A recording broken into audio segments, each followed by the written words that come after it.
What's good, everybody? What's good, everybody?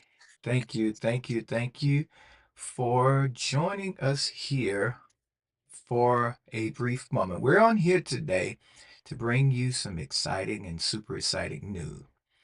Hi, I am Dr. Corbett, and I want to personally thank you for joining me for this important moment, a moment of reflection, truth, and healing. Today, I'm here to share something that's been burning in my heart for a long time, a message that is raw, real, and is overdue. It's the heart behind my newest book, Pastors Need Pastors Too. What Happens When the Shepherds Break. Now, for over 30 years, I've served as a healthcare professional. Uh, I've been and am a public health educator, and I'm also a holistic health and wellness coach as well. And the thing that's most dear to my heart is being a minister and a spiritual overseer. I've been on the front line of the public health, and I've been at bedside. I've seen the power of the gospel, the resilience of leaders, and yes, the quiet collapse of those who are called to lead. And I've watched too many pastors break in silence, break from under the undue pressure, under expectation, under the weight they never was meant to carry alone. And oftentimes we forget that pastors are people too. And we often forget that the shepherd is still a sheep themselves, that the leader is still a person, a human being, and that someone that prays for everyone else, but yet they may go home and with no one praying for them or no one speaking into their life. And that is why I wrote this book, not just to expose the crisis, but to offer a way forward, a way to heal, a way to change the culture of silence in ministry. Again, the title of the book is Pastors Need Pastors Too. What happens when the shepherd breaks?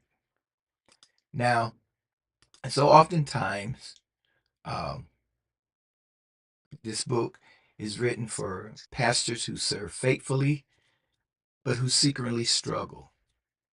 It's for congregation who love their leaders, love their pastors, but do not always know how to help them. It is also for different boards in the church, within the ministry, different denomination, who are ready to do more than expect, but actually protect. And yes, it's even for the next generation of ministers. Because if we don't do things differently, we'll keep watching good leaders, good shepherd break down under bad system. Um, One thing I want to say is that pastors aren't machines. They're servants who need serving too. Burnout, we're going to talk about in the book, we'll talk about burnout and emotional exclusion or exhaustion in the pulpit. We talk about the toll ministry takes on spouses and their children. We talked about why therapy is not a betrayal of your faith. And we talk about how churches can move from performance based ministry to people centered ministry. Uh, so oftentimes, pastors would sit alone in the sanctuary, uh, not just to prepare for the next message or prepare for the next sermon, but because some of them are just tired and exhausted, and they have no one to share that with without being looked at as weak or not having enough faith, and things of that nature. And you have to remember, pastors are always counseling individuals, uh, sitting with families who have lost loved ones, and even they themselves may have just recently lost a loved one, but yet they're there comforting their congregants during their time of their loss. Uh, Oftentimes they feel isolated and alone, and like even though they may have family, but still the undue pressure uh, to perform and things like that cause them to, you know, feel isolated and separated. Uh, in this book, Pastors Need Pastors Too, I don't just share statistics, but I also share some stories, and that and I not only just offer theology in this book, but we also provide you with some powerful tools to help your pastor and to help your leaders. Okay. And this book is filled with, it has biblical insights, uh, like stories of Elijah when he was under the tree, or Peter, restoration by Jesus. These are also included in the book. We also include in this book, we talk about some mental health strategies. We talk about self-assessment. We talk about simple sabbatical plans or sabbatical policies for your ministry to help your pastor so that they won't break or get become burnt out. And we also talk about some crisis action plan. What it is, it's about healing the wounded shepherd.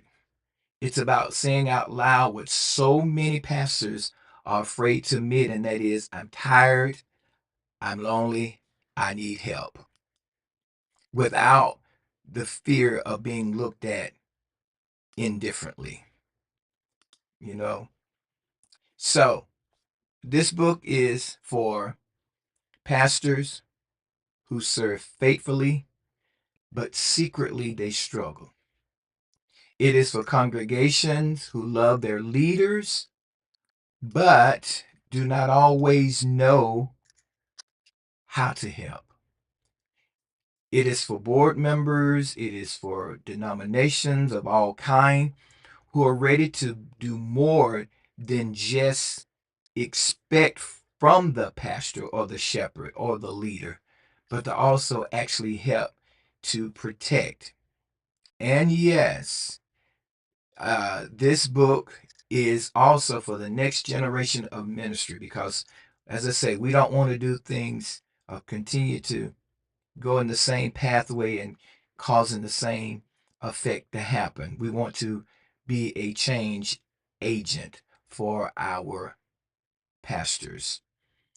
And remember, uh, like I say, we talk about burnout and emotional exhaustion in the pulpit. We talk about the toll that ministry takes on uh, spouses and their leaders' children, things of that nature. We also talk, as we said, about how therapy and faith comes together to help, and we uh, talk about moving forward and healing.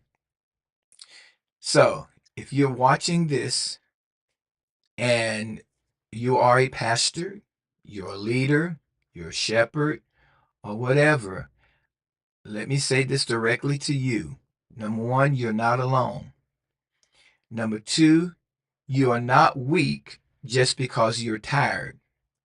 Number three, you are worthy of rest.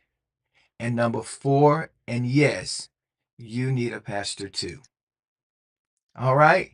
Now, if you're a church leader or a church member, let this book guide your next step. Don't just wait for your pastors, your leaders, your shepherd to collapse before you start caring. Not saying that you don't care.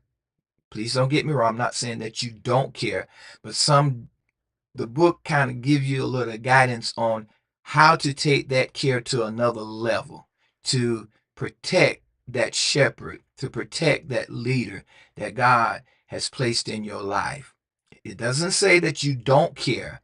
It gives you the tool to take that care to another level, okay? So if you're a church leader, church member, let this book guide you to your next step. Don't just wait for your pastor to collapse before caring. Be proactive. Be intentional.